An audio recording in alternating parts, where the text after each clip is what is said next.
An impromptu live stream from here in the library of Mythical Ireland. I'm Anthony Murphy, and you're all very welcome.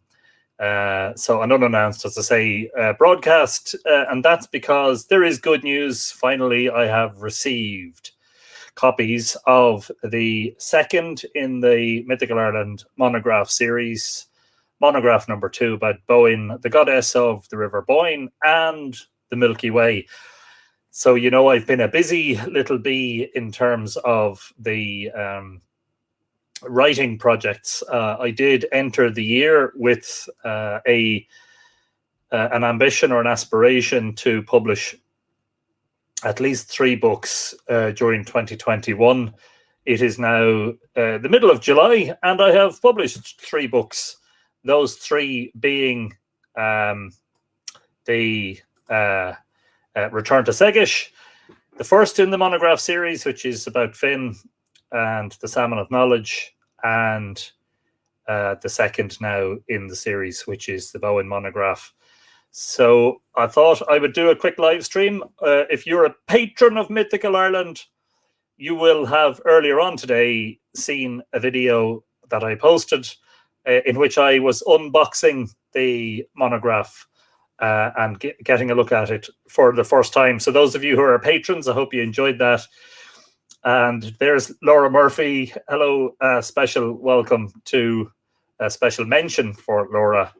A great day for Ireland, she says. Bóinn Abu, yes. Well, I'm hoping that we can put Bóinn on the map in the way that the Bóinn River has been put on the map. Because, of course, the two are very closely related in the mythology, and the river, of course, could be seen as the personification of Bóinn, the deity. Great to see you, Laura. I hope you're keeping well. Daisy Peters is in the house and is saying hello to everybody. Hello, Daisy. And James Doolan is saying good luck. Well done on the publications. Thanks, James. My great pleasure. Charlie Grover is there, and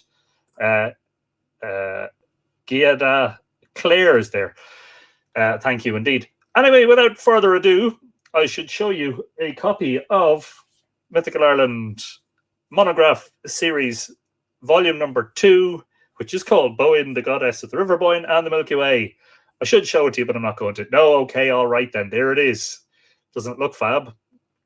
A mention to Felix Metermier, I think is how that might be pronounced, from Pixabay, for the wonderful image of the Milky Way, which forms the backdrop.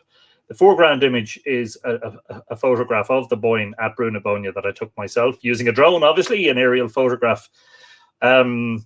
So just to explain that, you know, when I started writing the Finn monograph in the spring, the idea was to try and write some work that was sort of fairly scholarly, but at the same time still aimed at a popular audience. So work that's very well referenced in terms of footnotes and in terms of a bibliography, that, you know, that you can follow the story quite well from the scholarly and academic sources. And when I published the first in the series, Finn and the Salmon of Knowledge, I just felt that it worked very well, first and foremost in that it's a little bit like an academic paper, but it's in book form and it's quite readable. It's the sort of thing, the Finn monograph, you'd have it read in less than a day. It runs to 72 pages. And if you wanted to sort of go deeper into the story, of course, all the sources are in the back, in the footnotes, and then in the bibliography, which I thought for something of its size was reasonably comprehensive. But then I went one better and excelled myself with the Bóinn monograph, because the Bóinn monograph is thicker. The Finn monograph runs to 72 pages. The Bóinn monograph runs to 104, and it has an 11.5 page bibliography. And again, you know, that's where you can really follow all the sources pertaining to Bóinn. Big difference between the two in terms of the footnotes is that in the Finn monograph, the footnotes are all at the back of the book. So if there's a footnote, if something is footnoted or referenced, you have to go to the back of the book to get the footnote. And then if that refers to a paper or a book, you have to go to the bibliography. So it takes 2 trips to find what you're looking for. With the Bóinn monograph, I decided that I would put the footnotes at the bottom of the page. so that when you see a footnote 213, you go down here and you read the footnote. And if it refers to a publication, then you go to the back of the book for the bibliography. I think, to be honest, that would work out very well. It'd be very convenient for the reader. It certainly was very convenient for me in terms of the layout of the book. So what does it represent? Something that I discovered when I wrote and published Return to Segish, which relies on several sort of fairly significant mythical metaphors associated with the Bóinn Valley, namely the Salmon of Knowledge, Bóinn and her story, Amergin, the arrival of the Milesians and the poetic nature of that. So it's sort of used as fairly significant anchoring symbolism, the metaphors from several of the sort of important myths associated with the Bóinn. But it struck me after I published the Finn monograph, which is also associated with the Bóinn River, it struck me that, you know, although you encounter passages about Bóinn and information about her in many books pertaining to Irish and Celtic mythology, the difficulty is that there wasn't one single book or paper or publication that I'm aware of. Now, I have to be very careful saying that, because somebody may come forward and say, actually, you missed this one. But as far as I'm aware, there's no single publication dealing with this very important goddess, this very important ancient deity. Why is she important? Well, I think the reason she's important is that actually when you look into her story, you find that she's primordial. In other words, she's perhaps was one of those rare deities that was seen to have existed since time immemorial. She's never discussed as having parentage in any of the sources, and she's only we're told that she has one sister, Bóinn, and that's in Táinbó Freach. Outside of that, like a lot of the concentration on Bóinn is about her relationship, her illicit relationship with Dagda, her mothering or her parentage of Aengus Og with the Dagda. And then, of course, the most significant one, her journey to Nectan's Well, or the Well of Segish, and its overflowing and drowning of her and dismemberment of her. But actually, when you sort of, as it were, dismember that story, if you take it apart and have a look at its elements, you find that the story of Bóinn is reflected in Indo-European and indeed global creation mythology. In other words, the story pertaining to a deity or a giant or a god or a monster that is either purposefully dissected or disarticulated or dismembered or self-sacrificed in a sort of a similar way. Quite often they pertain to creation. They're seen as a creation myth to explain the beginning of things. And indeed, in the case of Bóinn, you know, parts of her dismembered body, her arm and her leg in particular, give their name to sections of the Bóinn River in the myth. She's carried down by the incipient Bóinn as it's being formed by the gushing or erupting or the geyser-like water of Segish that sort of overwhelms her when she approaches it, which she wasn't supposed to do because it was only Nectan and his 3 cupbearers. These are 4 men who seem to have control of it, and access is not permitted to those who are outside of that sort of inner circle, as it were. She not only approaches it, but she goes around it 3 times with her shins, or tuhal, which is anti-sunwise or anti-clockwise, against the natural order of things, as it were. The proper course is jeshal, sunwise, or clockwise. And in doing so, she violates the gyasa, or the taboo of the well, and the resulting eruption occurs. But I dissect that, and the idea that I think was a contrivance of the medieval monks who wrote the mythology down was that Bóinn actually was made to be a sort of an Irish Eve, like, you know, the way Eve ate the apple and Bóinn approached the well, and that's actually in that's a line in Return to Segish. She ate the apple, she approached the well, and thus disaster was seen to have occurred upon mankind. Maybe, I don't know. You know, the story is full of nuance. I think you can, if you look at it with a critical eye, disentangle what's original from what may have been contrived by the monks, and that's what I've tried to do. There are surprisingly few sources of mythology pertaining to Bóinn, most of it is in the Dinshenachas. And there are 2 poems about Boann in the metrical Dinshenachas, which was written down in about 7 or 8 different manuscripts. But there are also prose versions of the story, which are written down in several more manuscripts. Now, when you, as I say, go deep into that, you find, I think, essences of the story which may be very, very ancient. And I'm talking here Neolithic and maybe even pre-Neolithic. I know that's controversial, and I know some of the scholars will say, no, that's not, we couldn't even contemplate that idea. But I think I've made a good case in the monograph for that.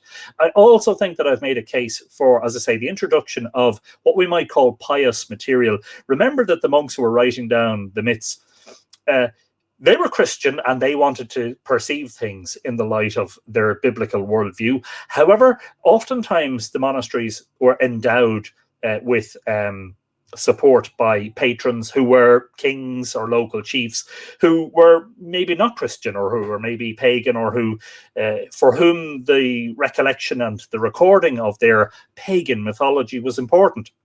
And that is dealt with in a very long blog post on the website to do with religion and politics in the ancient manuscripts. And also I've introduced some of that, of course, into the monograph to support my claims and to support the case. Ultimately, outside of the Dinshenachas, Bóinn is mentioned in a few other stories. They are Arne Fingon, Fingon's Night Watch, Aislinga Aenguso, the Dream Vision of Aengus, which is mostly about Aengus, and she only plays a minor role in that, really, as his mother, who's kind of trying to get care for him because he is starving himself due to this love affair, or, well, this deep love that and affection that he has for the mystery maiden that appears to him in his dreams. And then the other story is Toynbee Frech. And I think what I've managed to do is put together probably the broadest, most comprehensive view of Bóinn thus far elucidated in my, to my knowledge. And I hope that doesn't sound like boasting, because it's not supposed to. It's just that, as I said, I felt that looking at the material that was available, I felt that there was a shortcoming, as it were. This deity is very important. People forget that Bóinn, this great complex of megalithic monuments a few miles out the river here from me here in Drogheda, that it's known the world over, and it's often described, Bóinn, as the palace of the Bóinn. And the scholars forget that, in fact, the Bóinn is, as I say, the personification of Bóinn, who was a very illustrious and possibly likely primordial deity. So Bóinn is actually more than that. It is the palace of Bóinn. It is the womb of Bóinn, in a way. And the Bóinn sweeps around it, sort of locks it in, as it were, on 3 sides, which is also very important. I mean, the Bóinn and the monuments are inevitably and irrevocably linked. They are connected in a way that I think the myth gives more expression to than perhaps the archaeology does. And so I wanted to kind of record that fact, or at least have it said. Some of what I've said is speculative. Where I have speculated, I've held my hands up, and I've been very explicit about that and honest and open about it, that, this is necessarily speculative. What's fascinating is that there's actually a 3rd poem about Bóinn in the Dinshenachas, which Edward Gwynn did not include in his metrical Dinshenachas, but later commented that he regretted that he didn't include it. And in fact, it should have been included, as he said, as the poem called Bóinn 3. So we have Bóinn 1, Bóinn being one of the sort of ancient pronunciations of her name, Bóinn, Boann, Bóand, being variants. As with all of the characters of Irish mythology, and indeed all the place names of Irish mythology, the spelling varies from source to source. But Bóinn 3 actually provides crucial information about her relationship with Elkmar, who was supposed to have been her husband, and the Dagda, desiring Boann, worked a magic spell on Elkmar, fried his brain a little bit, sent him off on an errand. He said to Elkmar, you go away there for a day to Maginish and come back again. But Elkmar was really away for 9 months, long enough for Dagda and Bóinn to you know what, and produce a child. And just as Elkmar was coming back, they departed from Newgrange. And they actually, according to Boann 3, they abandoned the child at Brúnabonia, where he was later found by Midger. And Midger, of course, took him to Briley to be fostered. And the rest, as to say, is history, or as I always like to say, the rest is prehistory, or in this case, certainly the rest is mythology. I hope that I have done her some justice in bringing focus onto her story. In other words, that without, I'll read the summary on the back of the cover, just to give you an impression as to why it is that Bóinn is currently well known in mythology, and why she perhaps doesn't have the place that I feel that she should have in the pantheon, as I say, repeating myself, as a primordial, illustrious deity to whom an entire complex of monuments was consecrated. So I think that she's much more important than the scraps of mythology that are shared in the various sources, the modern popular sources, perhaps the scholarly ones too, allow her. Bóinn is well known as the deity who gave her name to the River Bóinn, one of Ireland's most illustrious rivers in mythology and history. This is from the back cover of the monograph. Her renown stems mainly from two circumstances: that she had an affair with the Dagda at Newgrange and bore a son, Angus Og, and that she drowned after approaching mysterious well of her husband Nechtan. And by the way, Nechtan and Elkmar and Nuadu are, according to some of the scholars, are various names for the one deity. However, Bóinn's story, compiled and presented in this work from all the known manuscript sources about her, suggests that she was a primordial deity, and that the story of the eruption of the well and the resulting dismemberment of Bóinn as the river formed from the ensuing waters is, in fact, a very ancient creation myth. Her name is also given to the Milky Way, the heavenly Bóinn River, which is known in Ireland as Bealach or Bealach na Bófinne, the way of the white cow. There may have been an effort to portray Bóinn as an Irish equivalent of the biblical Eve, and her supposed shame or sin after her affair with the Dagda may be elements that were accentuated or even wholly contrived by the ecclesiastical scribes of the Middle Ages who wrote her stories down. This monograph is an attempt to disentangle the various narratives about Bóinn and to present a full and untainted account of the mythology about her. And I should explain that the process of writing the monograph began with actually collating all of the known sources about her. So what I did was I carried out what I thought was a fairly exhaustive search of material about her. There isn't that much of it, by the way. Which is this fascinating thing about the story of Finn and the Salmon of Knowledge. There is one story in one manuscript that contains the story of Finn and the Salmon of Knowledge, and Finnegas the Druid trying to catch the salmon, and Finn, whose name is Jevna, before he consumes the salmon. And that is Magníomhar ha Find, the boyhood deeds of Finn. It's only found in one manuscript. So if you think the sources about Bóinn are lacking, it's amazing how popular and how commonplace this story is, Finn and the Salmon of Knowledge. We were told it in school. It's still one of the best known of the Irish myths. And yet, here's this deity that has a lot more material written about her, and yet we know so little about her. And when you read about her, it's always about these things: her affair with the Dagda, her giving birth to Angus Og, and of course her trip to the well and the ensuing disaster. Was that really a disaster? And of course, I contemplate in Return to Segish that Bóinn's approach to the well was both necessary as a cosmogony, as a beginning, and also a tragedy, because we dismembered the deity, and from that point forward, the feminine aspect of the deities lost her gloss, and things became more masculine as time went on. And we've seen the effects of that on modern society, I think, which is why I introduced early on in Bóinn, early on in the Return to Segish, there is a chapter that's called Bóinn Remade, in which I contemplate what would happen if Bóinn was to be reconstituted and brought back as an important deity. And so maybe the monograph is a sort of an academic effort to do what I had sort of poetically done in Return to Segish, is that here's the poet speaking, the poet and the mystic, as it were, looking at the mystical and the spiritual, at the transcendent side of things. And then here's the scholar looking at the material and trying to make sense of it. That's not to say that the monograph does not stray into transcendent or esoteric or mystical realms. It does. And I think that's necessary when you deal with mythology, because mythology, in essence, strays into those realms. As I say, I hope I've done her some justice. I hope I've put her on a bit of a pedestal, because I think she deserves it. And it's something that it just struck me in recent times over the past couple of years thinking about it. It all sort of began, it began years ago, but it really started to come into my head when I wrote my book, Mythical Ireland. There's a chapter in there about retracing the ancient goddess of the Milky Way, of the Bóinn River, which is the earthly Milky Way. And in that, I was talking about how I had spent so many hours at twilight along the banks of the river, and how important the river was to my own story and my own experience of the monuments and the myths. And I think there's Coda. He's wholeheartedly agreeing. That's him saying, "Get your order in for the monograph now." You know that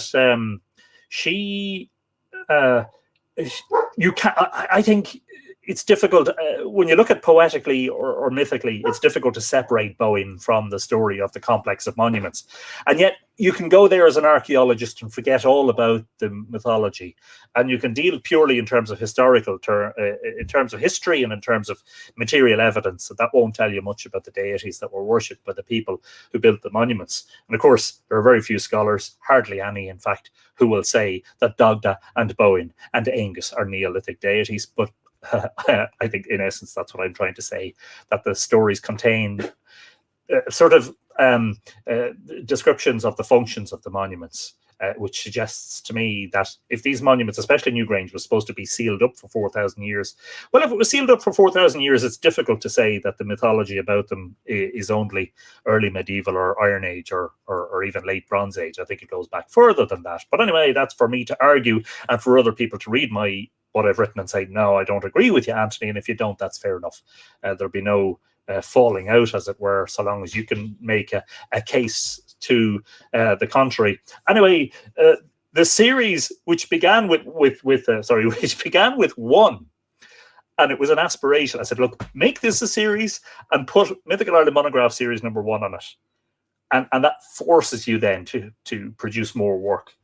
Well, the approach with Monograph 2 was different in that, as I said, it was very important to me that I gathered, mustered, marshaled all the sources before I began writing a single word, so that I did as extensive a search as was capable for somebody who's not academic and who's not affiliated with a university and doesn't have access to a university library, to collate all the sources about her and to produce a work which I think, as I say, looks at her story. Now, it's not an entirely impartial work, and that's because I have very strong views and opinions about the deities, which, let's say, would go against the grain in terms of what has been said and produced and printed from scholastic sources.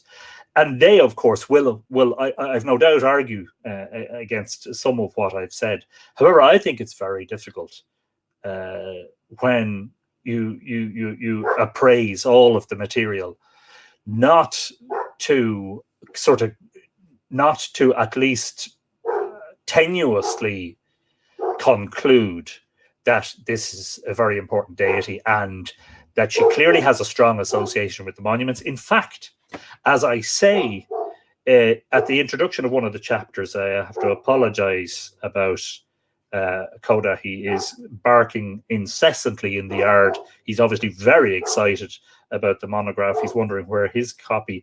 I can't remember exactly where I said it, but somewhere in the monograph, I point out that in almost all of the sources about Bóinn, bar none actually, the locale of the myth is the Bóinn Valley. So there's clearly this very, very, very important, fundamental, strong connection between Boann and the river. And I think, therefore, between the river and the monuments. I mean, quite apart from the mythical insinuations, there's the archaeological fact that access to those monuments for their construction and for people who are visiting them was made via the river. It was the highway or the freeway of the time. It was the motorway. That was how people came and went from Newgrange. And of course, some of us have been finding the boats. Some of the fishermen in the Bóinn found a boat in the River Bóinn in 2016 that was as old as Newgrange, a log boat made of wood. Hang on till I let the dog in. Come on.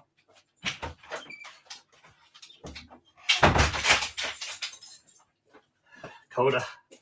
He's not going to stop. So he wants in, and that's fair enough. Can't remember what I was saying. Anyway, yes, as I was saying, the river is he's still barking. The river is sort of fundamentally important. So the other thing that I wanted to do, of course, was create work that was sort of scholarly in nature, that is not wishy-washy, is not seen as maybe leaning towards a new age attitude. Return to Segish, I wouldn't say is new agey. I would say very much what it is a mytho-poetic examination or exploration of the myths and the landscape and the monuments of the Bóinn Valley. And one thing leads to the other. They play against each other. There's sort of this word that I've been using lately, antinomy, this dichotomy. So on the one hand, you have, all of the factual, empirical stuff and the archaeological stuff, which doesn't allow much room for the deities, to be honest. And if you read the archaeological volumes that have been written about the Brú na Bóinne monuments, there's very, very little scope in there for consideration of the importance of the deities.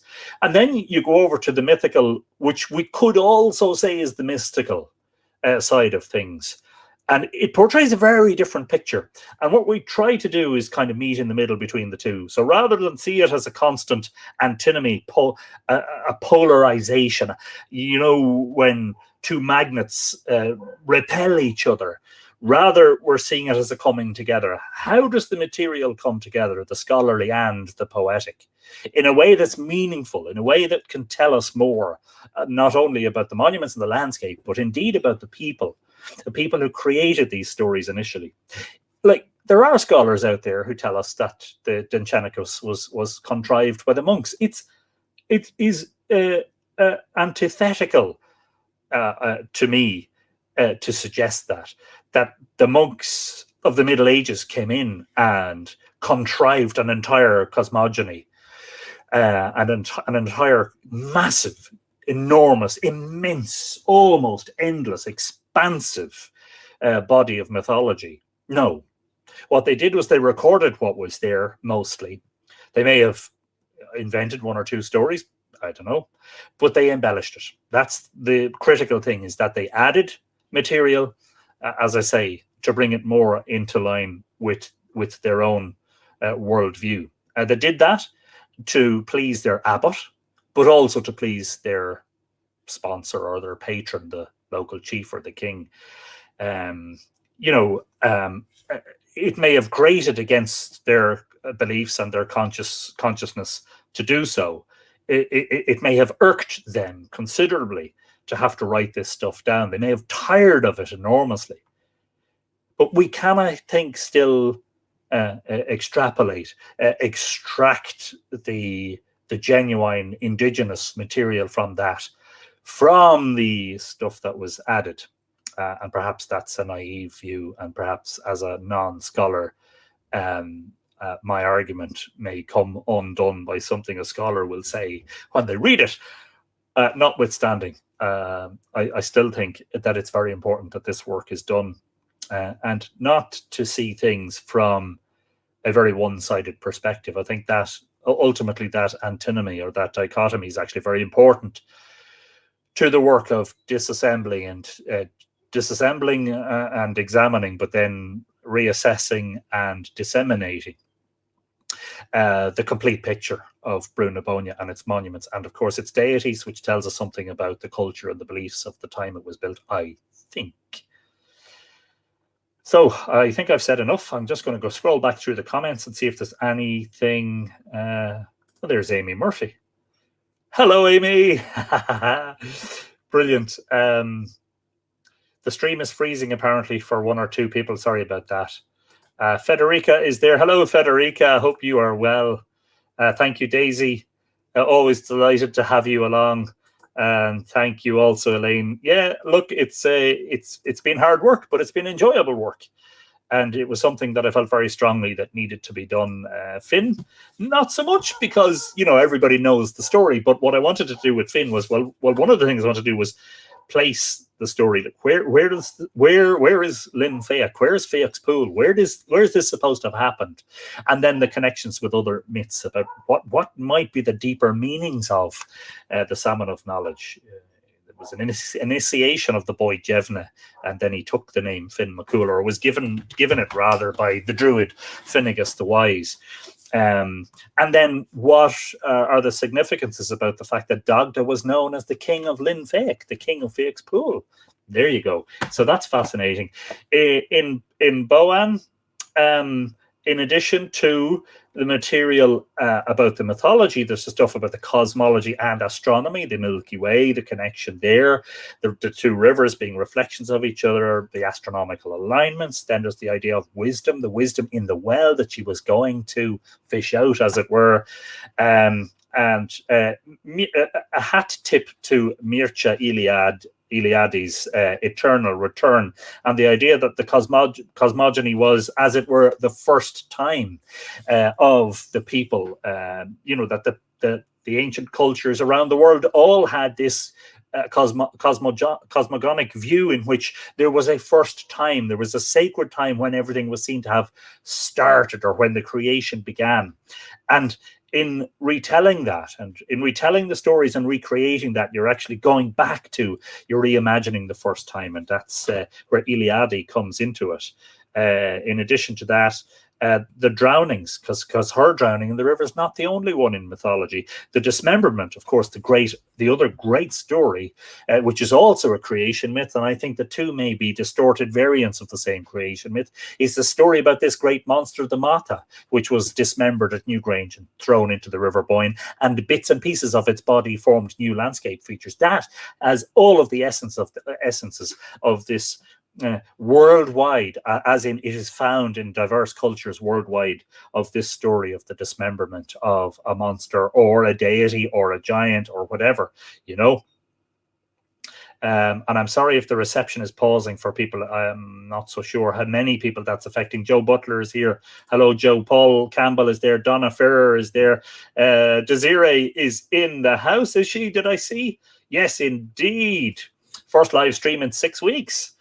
Staying with fellow member and of the 2, Joe Butler in Colorado, after a horrible experience working at the Boy Scout camp. So happy to see and hear your voice, Anthony. We're delighted that you're able to make it to Zero, and wonderful to have you along. And of course, I did get communication from you today, and you said you were looking forward to next Monday's live stream. Well, I'm glad that we have one in the meantime. John McMahon, Boann White Cow may refer to the moon, and of course the lunar aspect is discussed, although not in as much detail as perhaps the book just became too big. I didn't want it to become big and bulky and expensive, but that is explored in some detail in my book, Island of the Setting Sun, of course. The path of the white cow and the path of the moon. Thank you for that, John, indeed. And of course, the various names and perceptions of the Milky Way in diverse cultures around the world are also examined, because some of them pertain to this idea of the white cow and the river and the road, etc., etc. Who else am I missing? Lillian Cruz is in the house. Claire, is it Capon Hawley? It's sadly keeps freezing. Damn. So that's not just 1 or 2 people. Okay. Is it freezing only on Facebook? Or is it okay on YouTube? At least look, if it's okay on YouTube, both live streams will be saved and can be replayed afterwards as videos. If it's only the Facebook stream that's freezing, then hopefully if the YouTube one is good, then look, just go back on the I do apologize for that. Look, there's very little I can do about it. Once you start a live stream, when it's freezing for people, it's not freezing for me here. What do? Do you stop and start again? And you know yourself, it's just one of those things. Where's 5G when you need it? Well, Joe, I had my second injection last Friday, and so I feel fully pumped up with 5G, and I have got gigabit broadband here. Betty says, I always loved the Celtic lands and especially Ireland, but I'm Puerto Rican. Well, I took a DNA test and it said I've got a bit of Celtic, a smidge Irish. My husband is part Irish, so I'm glad. Brilliant stuff, Betty. Great to hear it. And there's always that sort of special connection, isn't there? That it's like that esoteric connection. You sort of know there's a connection even before you know, as it were. Irish technical thinker Marcus and it'll come to me in a moment. Are there? I apologize. This is looking like a monthly Python sketch, says Brendan Byrne. Oh, I'm sorry. Was I saying something funny? His name's Roger. Free Roger. I wonder if this video will have frozen frames. Yes. Okay. So there's a significant problem on Facebook that I didn't realize because I was so engrossed. All good on YouTube, says Connor McKay. Thank you, Connor. For that. So look, the Facebookers, as soon as it ends, go onto the YouTube channel. That's Mythical Ireland. Sorry, youtube.com/Mythical Ireland, and the video will be there within a few minutes for you to watch even. I do apologize for the technical difficulties.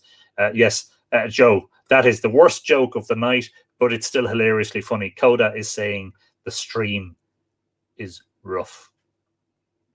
Anyway, if you wish to get your hands on a copy, go to mythicalireland.com, go to gallery and shop. In there, go to book and my books. And in there, you'll find all 9 publications from Mythical Ireland. The only one that's not in print is Land of the Everliving Ones, but a Kindle version is available of several of my books, including Land of the Everliving Ones. But right in the middle of the screen, you should see the Bóinn monograph. At the moment, it currently says pre-order.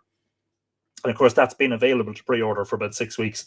I will change that in the next couple of days, but don't worry about the fact that it says pre-order. I have copies here now, I can assure you. I have copies by the dozen, and I can fulfill the order. So if you make an order in the next couple of days, I'll endeavour to get them all out. I'm going to endeavour to get all of the pre-orders up to now out. I'm going to get them all written up and enveloped and signed and ready to go for Monday morning's post. So hopefully they'll be winging their way to you. Those of you in Ireland, all going well, should get them next day on Tuesday. A lot of you will get them by Wednesday. And then those of you who are in the States and further afield should get them in about a week to 10 days, all going well. And I just want to apologize again about the Facebook stream, which seems to be very stodgy tonight for some reason. If you're on Facebook, as soon as this finishes, go over to the YouTube channel, and Laura Murphy is among the people there who's saying that everything's good on YouTube, so it should preserve a fairly pristine version of it. I just have to look at, we've been going for 37 minutes. It was only supposed to be a short broadcast, but there's no such thing as a short broadcast when I get talking, especially when I'm excited about something. Anyway, there you go. There's the 3 publications so far from 2021 from Mythical Ireland. Return to Segish, Finn and the Salmon of Knowledge, and Bóinn, the Goddess of the River Bóinn and the Milky Way. If you haven't got any of them, the only place that you can get them at the moment is actually on the website, because they're not available in the bookshops just yet. But as lockdown has pretty much ended, that will be changing shortly. Thank you, Joe Butler, who's also saying YouTube is working great, and I apologize if I didn't manage to get around to all the comments. Don't forget also a quick plug to the patrons. If you want to support Mythical Ireland, there's the Patreon address. It's patreon.com/Mythical Ireland. Your support is actually very important to what is done here. You may not think it. For instance, just to give you an idea, there are monthly costs with the streaming service. There is the hosting of the website and domain name renewal, which has happened actually this week. mythicalireland.com and mythicalireland.ie have to be renewed and paid for and all that. And of course, the camera and sound equipment, which has also been paid for by patrons. So thank you for your continued support. Remember that patrons have access to material that is not generally published elsewhere in the form of updates, news updates, photographs, podcasts, blog posts, and videos. And especially videos, there's been quite a lot of stuff published exclusively for patrons, including today's unboxing and arrival of the Bóinn monograph. And one last mention of that before I go, because that's what it's all about. I don't know what the next one's going to be about. All I know is that I definitely need to share this information with you. I have 10 copies of Mythical Ireland left in stock. It was published in 2007, reprinted in 2019. That's out of print again, bar the 10 copies that I have here.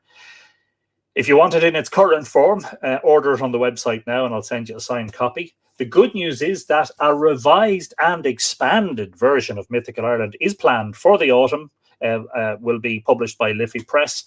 For the next 6 or 8 weeks, I will be compiling, collating the new material for the expanded version of Mythical Ireland, and the new version should be available from me, of course, on the website and in the shops in November.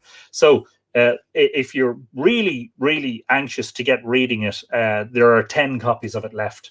And after they sell, you may be able to find it in your local bookshop or even on Amazon. But once their stocks run out, they can't reorder it because, as I say, all of the copies now are gone. I got the last 10 copies from the distributor this week.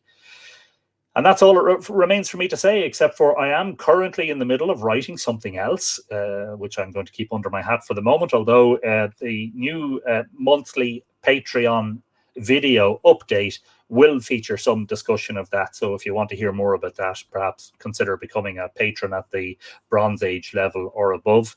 And also, I should say right now, I will be planning to produce a 2022 Mythical Ireland calendar.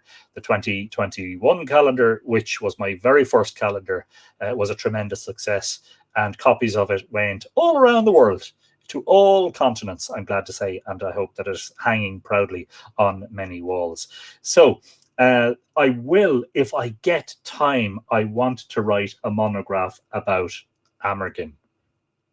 However, I am not nervous. I am anxious. I am, what's the word? I am a little bit not reluctant. The thing with Amergin is I know that there's more sources there.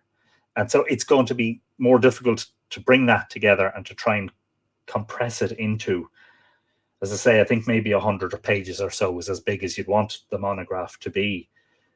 Not saying that's going to be number 3. There are other figures of mythology who I want to write monographs about. But anyway, I'm delighted that the series is actually now officially a series. In other words, there's more than one book in it, the Finn monograph and the Boann monograph. Yeah, so I again, with apologies for the Facebook issues. I have no idea. Folks, sometimes that is completely out of my hand. My broadband, we have gigabit broadband here. My broadband speeds are generally excellent for streaming. There are 7 of us in this house. Oftentimes there are 4 or 5 or 6 people streaming separately on devices. It's never a problem. I think sometimes the stodginess is actually to do with the Facebook servers and probably to do with the amount of traffic that they're handling and exactly where they're handling at a particular time. The fact that the YouTube stream is perfectly smooth suggests to me that it's a Facebook issue and not a Mythical Ireland issue, which is my way of saying it's not my problem. I hope that you don't take it that way. Anyway, thanks for tuning in. It's a great pleasure for me to share all of this, of course. I did wait this time almost 2.5 weeks since I sent the book to print, and I know that some of you are chomping at the bit to get reading it. I just wanted to say two things. If you're not able to pay by credit card, you can pay by PayPal. And so just drop me an email at mythicalireland@gmail.com. If you want to buy by PayPal, I'll give you the quick instruction. And it's very simple. You just pay the requisite amount. So go onto the website, check what the book costs if you're in Ireland or if you're in Britain or Europe or the rest of the world. The prices vary according to postage. But say if you're in Ireland, it's €18.50. Well, just send me €18.50 to paypal.me/Mythical Ireland. But make sure you send it as a friend payment. If not, you have to add the fee because the fee will get deducted and I don't get the proper amount of money. That's the only thing with PayPal, is make sure you incorporate the fee into it if you're paying that way. The other thing is that if you live in the Drogheda or the local area, get in touch with me. If you want to come and collect your own copy, you could do so with a mask, and I'll wear a mask and I'll sign it for you on the doorstep. No problem. And I've done this with my other work lots of times. People who live locally, who don't want to wait for postage or perhaps don't want to pay the postage and packaging, send me an email and we'll organise. As we say in amateur radio, we'll organise a sked, which is a short in amateur radio terminology for a scheduled contact. And you can get your copy. And maybe, who knows, am I right in saying, yeah, nobody has received a copy into their hands yet, bar me. So maybe you'll be the first. Who knows? Get there first, as they always say. Amergin says, Laura, Guan. Yes, Amergin definitely needs. It's not that, you see, the thing about Amergin, Laura, as you know, is that so much has been written about him, is that it would be difficult. What I want to do with Amergin is to go to the sources. What did the sources say versus, can I say this? Some of the stuff that's been written about Amergin is kind of made up and it's claptrap and it's fictional. It's like you have to go back to the original sources. It's no good referring to popular translations and sources that were published in recent times by people who maybe have vested interests in particular areas. You know, some people who are spiritually inclined for interest, for example, will say things about mythical figures that when you look at the source material, you say, I don't know where they got that from, because that's not said about him whatsoever. So I think that would be one of the things that I'd be trying to do with the Amergin monograph, is to put the record straight, as it were. I hope I've put the record straight with Bóinn. I hope that I've paid her some service and perhaps given her at least some restitution or restoration in the scheme of things, that she's been a little bit lost, I think, in the scheme of things in lately. Apprehensive about Amergin, yeah. Although I'm hugely inspired by him, I am apprehensive about writing something that's entirely scholarly about him. Any of you who have read Return to Segish will know that I'm not at all apprehensive, and I don't have any difficulty writing poetically or mythically about him. But if it comes to being very scholarly, that might be a different story. Anyway, I think these are readable. They're not too weighty with the language and not too heavy or wooden, you know. They don't lack atmosphere, as it were. I think you'll find. Anyway, thanks for tuning in. Don't forget that we will have, all going well, a regular episode, a regular live stream on Monday. I haven't decided yet whether that will be a return to Live Irish Myths or whether we will continue the book talk series. I don't think you guys mind too much either way, because most of the books that we've dealt with talk about mythology anyway. So it's sort of one thing dressed up as another, ultimately. So the plan would be to be back as normal with the Monday evening live stream. That's not to say there may or may not be impromptu live streams in the middle between now and then. Who knows? I might follow up on my threat, my plan, my promise to go out into the landscape. I haven't been out very much lately with the camera, but that's because I have been very busy since the beginning of the year, working on writing, working on editing, working on proofreading and design. By the way, all of the publications that you see here were designed by me. The cover of Return to Segish, of course, was designed by the wonderful artist Sean Fitzgerald, who did a fabulous job on the logo, which can also be found inlaid, imprinted, debossed into the navy blue Wimbledon cover in gold foil, which I think is a beautiful emblem. Yeah, so I do all the design and layout myself. So I'm essentially a self-publisher at this stage.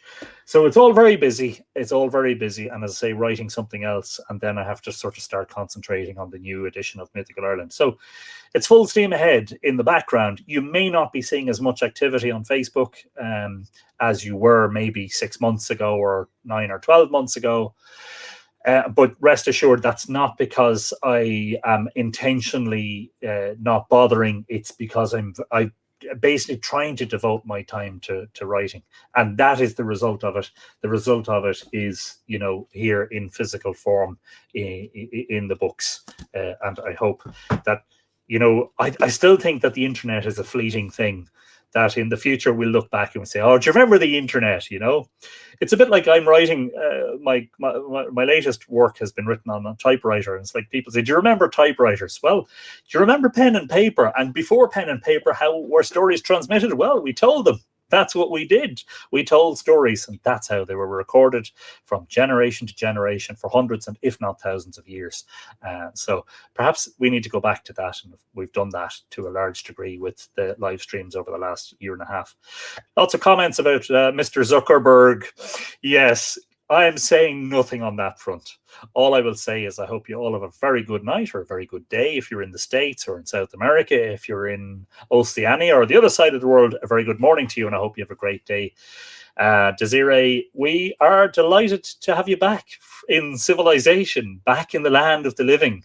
And I hope that your sojourn into the wilderness was something of a cathartic experience for you, and that it has changed you in a good way. And not that you need changing, because I've never met you in person, but my experience of you online is that you seem to be a wonderful human being. And I think all of the fellow Tua will agree wholeheartedly with that. So I'll leave it at that. I'll say good night. I'll say Ichawa Kolo Sov. Sound sleepy if you're going to sleep. If you're currently at the wheel of a car, don't do that. Slán go fóill, which means bye for now. And the most important one of all, which is Tog go bogey. Take it easy.